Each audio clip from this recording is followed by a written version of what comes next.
Hey guys, Darren here. Thanks for joining this stock option market update this week.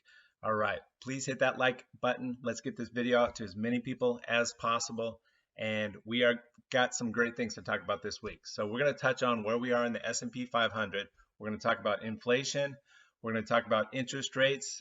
Fed Powell is coming out and making an announcement this week on interest rates. And then we're going to talk about where we are as far as just general economic data. And then finally, we're going to go through the trades that we're placing on the option trading platform, and I will share those with you. Please hit like and subscribe if you haven't done that already. You'll be notified of future videos and download the free option workshop in the link below. One disclaimer, I'm not a financial planner.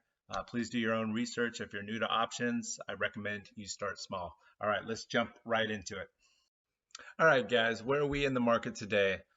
We always want to be aware of where we are in the market today versus the historical averages. So if we look right now, we're at the 4536 mark on the S&P. So we're up 18% this year, which is pretty big. PE ratios for the S&P are at about 19.5, close to 20.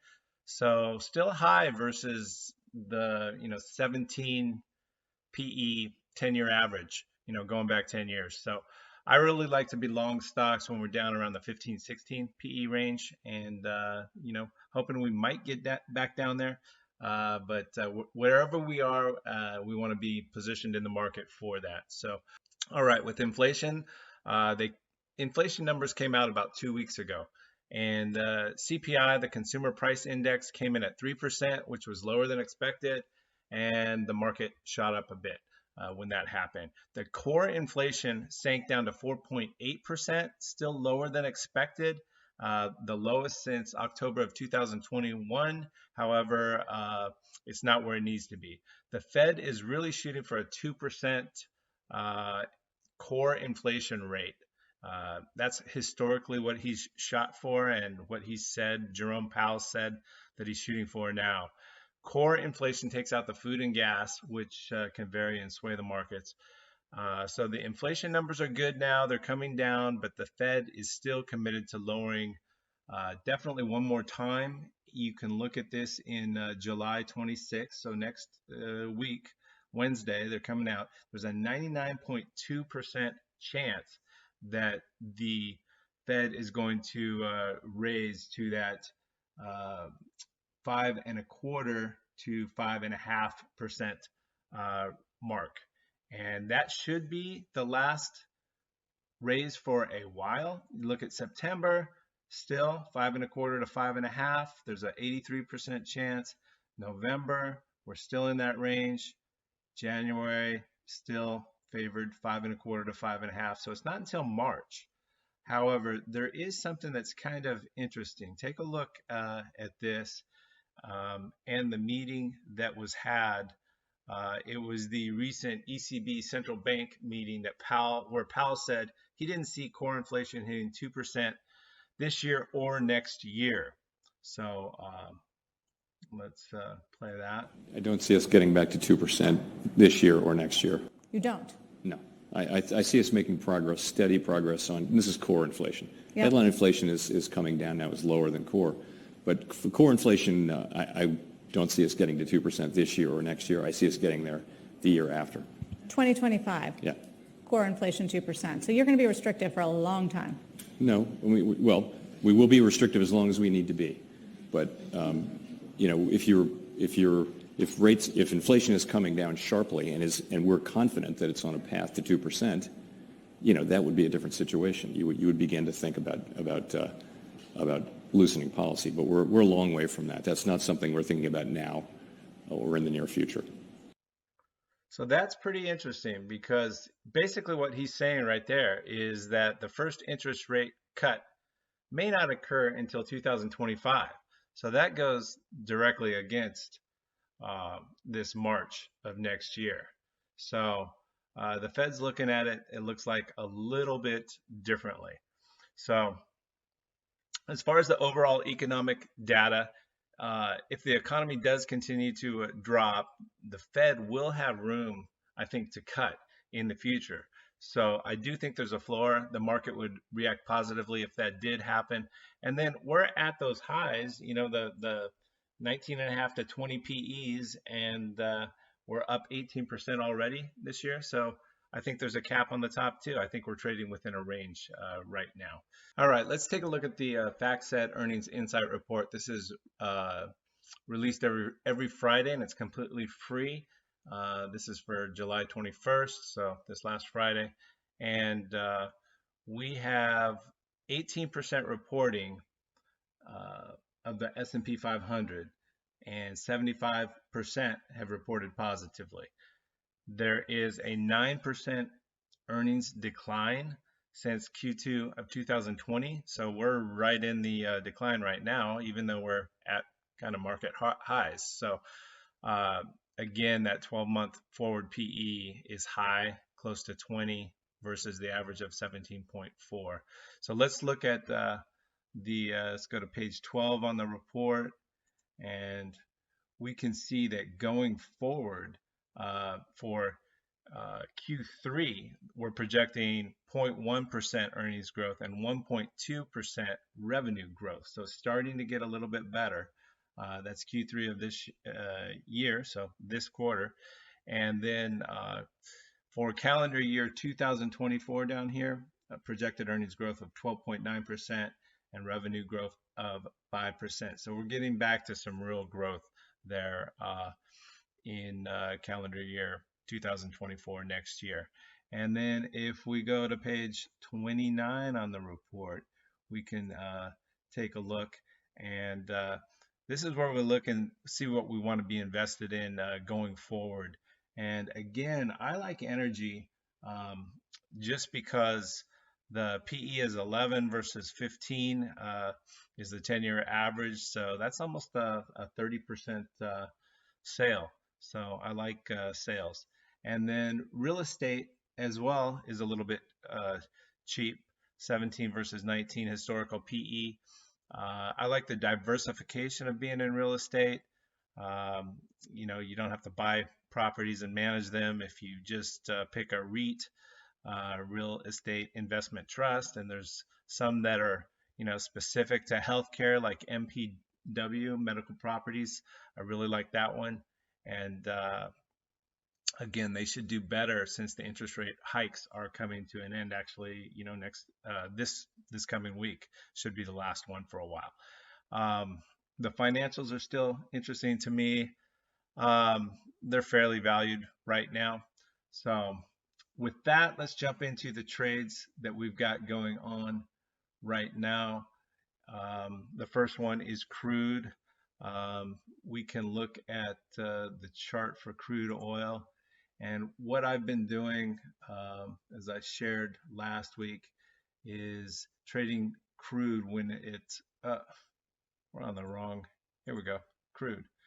And thought that was high, but we've crept up. We're at 77 now. I like being long when we get down to that 70 range, and that's what we've been doing.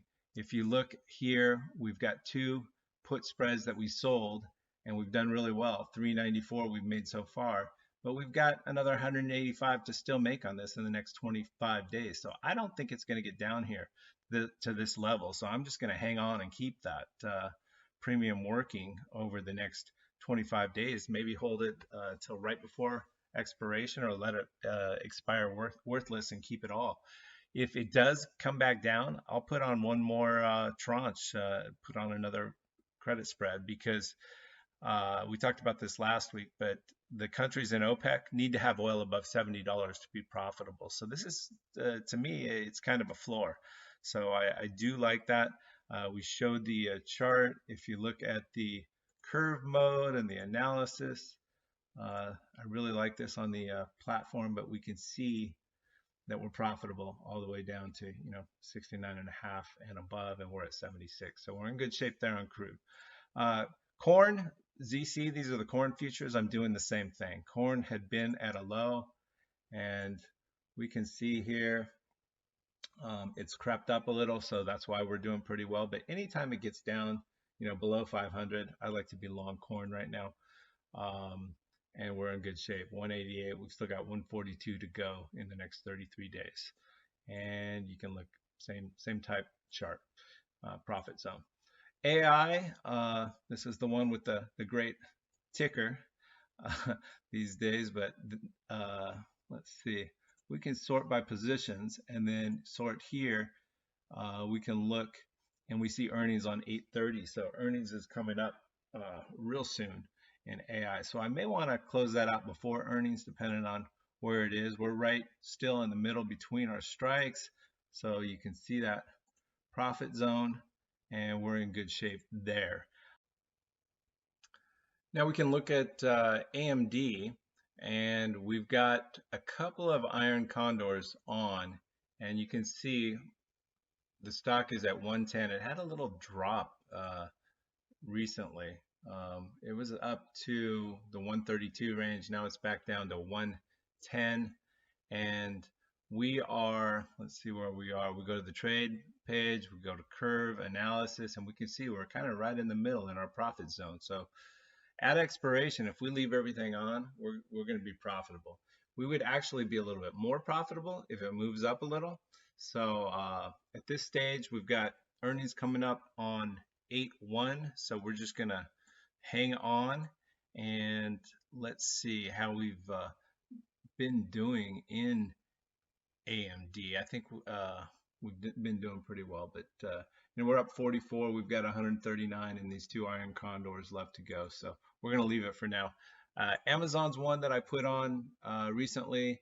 It has pretty good IB, 130, right in the middle between the 120, 150 profit range. So we're in good shape there. Earnings coming up on the 3rd.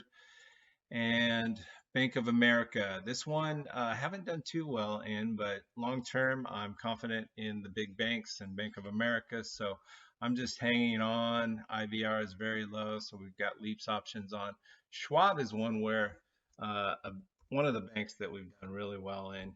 And if we look there and we look over the last, 180 days, we've made $1,681 trading in and out with leaps and selling, put credit spreads, but Schwab's done really well. All the banks are doing okay, but I think long term they're gonna do well. With Citi, it's got a real low PE, so I've got a strangle on 46 to 48, and we're right in the middle at 47, and then we've got a leaps option on as well, and it's been pretty range bound as far as trading over the last year. And as far as how we've done over the last 180 days, made $428, so not too shabby. And Deere's one that I put on new trade, so we're right in the middle between the profit zone, so in good shape. They've got earnings coming up in August as well. DraftKings, love this stock long term. We talked about this a little bit last year, but they're only in 17 states. More states are going to expand because they need that tax revenue to run their government. So more will expand. Anytime they go into a market, they take 20 or 30% market share of online gambling. And FanDuel's the big one, but I like DraftKings. They've increased their revenue per player from $67 to $92. It had a big move up on Friday, so I did put on that 35 call. I sold a call on a big up day, and it's at 31, and we collected I think $91. Yeah, so we should be in good shape moving forward. You can see that kind of caps the profit, but all the way up to 35, that's $4 higher than where it's at now. So that's over a 12%, it's a 13% move that it would take to be called away, and times 12 months, that's 156% annualized return. So we'll take that all day long. And if we look at how we've done, over the last 180 days, 930. Over the last year, we've done what, 1485. So it's been a good stock to trade in and out of. Let's see. And then Enphase. All right, 165, 200. They've got earnings coming up, it looks like this week. Wow. And we're right in the middle. Um, we needed to stay in the middle. So we'll see how that goes. But we've got some money to make there on in phase. But they're into the EV chargers, inverters. They're going to likely continue to grow and do well. There's a pretty big expected move, so I am a little bit concerned. It moves quite a bit, but we'll just make adjustments. You know, if it does move up or down, then we'll adjust our strikes and reset and see how we do over time. Meta has earnings this week as well. We've got a call spread that we sold. We were playing it to the downside because there was such a big move. So we make money as the stock moves down, but if you look at it's gone straight up, and then there was a big move down last week. So that's how we made most of this 193 last week. Do I still think it's going to get to 320? You know, that would take a move back up here. Earnings would have to be great, and everything's already baked in. So I think there's a bigger chance that it continues down or stays where it's at. So I'm going to hang on most likely to my call spread. And then after earnings, I may put on an iron condor or something of that sort if there's still IVR left in the trading, you can still collect premiums. So Meta, Google, Alphabet, and Microsoft all have earnings this coming week, so the big techs. So that will really affect the market. Netflix, we've got 405 to 480, so we're in good shape there between the strikes. It did have a earnings already come out, so I like that position. We've done pretty well. It's a really good option trading stock. You know, we can look 60 days. We made, you know, over $2,000. Probably all these 30, 60, 180, you know, even more, and then you know 2,600 over the last year. So I like trading Netflix. IVR is always pretty high, except right now it's only 4.7, but there was a bit of a drop, and it's probably going to trade in that range, I would think, for a while, but we will see. Palantir, I like a good long-term stock, but it did move up, and we've done pretty well.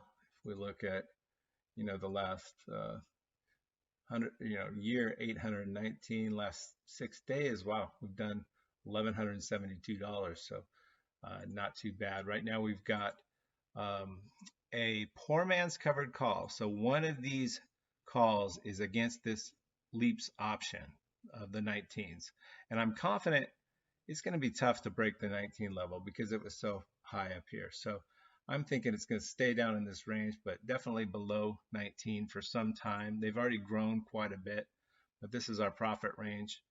But IVR's high, it's 76, and we've got earnings coming up on 8.7. But I do like Palantir going forward, a strong stock, but it's already moved up quite a bit. The Qs had a little drop last week, and again, I'm short the Qs. You've got to have, I like to have some negative delta betting against the market, and the Nasdaq versus Russell is a pairs trade that I've been trading for some time.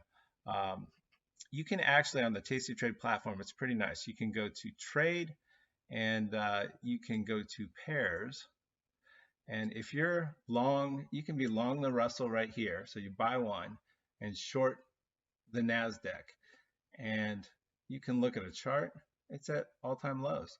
So what this really relates to is the difference. If we go back to, let's see, the, let me look here. If we go here to and look at the trading view, and we punch in IWM for the Russell, and then we add the Nasdaq, QQQ, then, what happened? Let's add that again. And then add QQQ. All right. You can see the big difference, how they trade together. But right now, the Nasdaq is much higher than the Russell. So I like to be long the Russell and short the Nasdaq because they do trade together. So you're not going to be hurt too bad on one side. But as these come back and converge together, uh, we make money. So that's what that pairs trade on the trading platform allows you to do, but all in one trade, which is nice right here. So any questions on that, let me know in the comments below, but I could do a video as well on pairs trades. But I do like pairs trades as it does reduce risk over time. So we're short the Nasdaq. We've made a little bit of money, a little bit more to make. Any big up day, I'm going to probably add more short Nasdaq. SoFi, we've got a deep in the money call that we bought, so it's a leaps option. We've done pretty well in SoFi as well over time. If we look at that, the option chain over the last 180 days, we've made what, 648 bucks. Last 60 days, 548. And then if you look, just like owning long stock, the leaps option, it increases in price at half the cost, and you make money as that stock moves up. Any real big move, I would look to maybe sell a call and have a poor man's covered call. However, I think they're super cheap, and that's the reason I don't do it, because I don't want to really cap my profit. But yeah, 84, 56, just if it goes to 11 from 9, which it can easily do. I'm hesitant to sell the calls in SoFi for that reason. But I think it's great going forward. Long term, they're going to be a monster. They've got 43% year over year revenue growth, or 46 revenue growth. No, 43 revenue growth. Member growth is 46%. So, unlike they're more, they're a fintech, so they're a tech stock. They're not really compared with the big banks right now, but they're growing so much faster. This stock came up from 4.5 to 9, so it doubled, in the last couple of months. But we can look at well, I think I showed you the profit zone as it goes up. But any down day, and we've got earnings coming up, then I will accumulate more. I'll either buy the stock outright or do some more leaps options, buy some more leaps. TDOC, let's look at that. Again, long term, I like it. I've got poor man covered call, and I've got some calls against those long leaps. So if we look at the curve mode, you can see we make money as the stock price moves up. So we are long, and you can see it's way down still. But healthcare and telehealth, remote, and their fundamentals are good. So I do like TDOC going forward. I'm going to stay long. And Tesla, it's always pretty good to trade. However, right now the IVR is very low. We've done pretty well. Over the last 180 days, we've made a little over $1,000. So it always trades pretty well. It's come back down. It's 260, so it's at the lower end of our range. We actually needed it to come down last week, and it did, so it helped us out. Now we're at the bottom of the range, which I like because I think it's a great stock going forward, and they're going to be dominant for many years. They're also in not only the vehicles but the energy and the battery and the renewable energy profits are going to increase as well in years to come. So over the next 5 to 10 years, any dips I'm going to be going long, and when it gets too high, then I'll sell. But that's option trading and playing the market. Wells Fargo, deep in the money call, we've done pretty well. We're up 387 right now. You can look at the chart. It actually moved up, so that did help us. And going out, where's our profit range?